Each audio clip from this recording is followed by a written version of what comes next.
আগামী জাতীয় সংসদ নির্বাচনে যেসব প্রার্থী মনোনয়নপত্র জমা দিয়েছেন তাদের মধ্যে ৭২৩টি মনোনয়নপত্র বাতিল হয়েছে। এদের মধ্যে বিএনপি জামায়াতের অনেক শীর্ষ নেতাও রয়েছেন।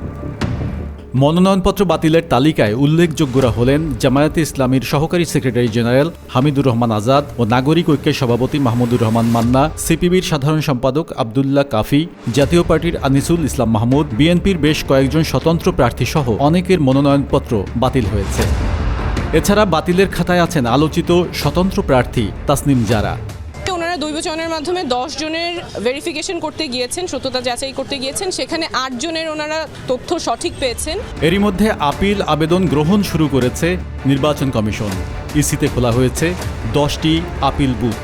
মনোনয়ন বাতিল নিয়ে তীব্র প্রতিক্রিয়া দেখিয়েছে বিভিন্ন রাজনৈতিক দল ও প্রার্থীরা। অনেকের অভিযোগ, একদিকে তুচ্ছ কারণে মনোনয়ন বাতিল করা হয়েছে, অন্যদিকে কোথাও আবার শর্তের বরখেলাপের পরও বিএনপি প্রার্থীর মনোনয়ন বৈধ ঘোষণা করেছে বলে অভিযোগ করেছে এনসিপি। জামায়াতের প্রার্থীরা অভিযোগ করেছেন আওয়ামী লীগ আমলে শেখ হাসিনার আগ্রাসী মামলার কারণ দেখিয়ে মনোনয়ন বাতিল করা হয়েছে।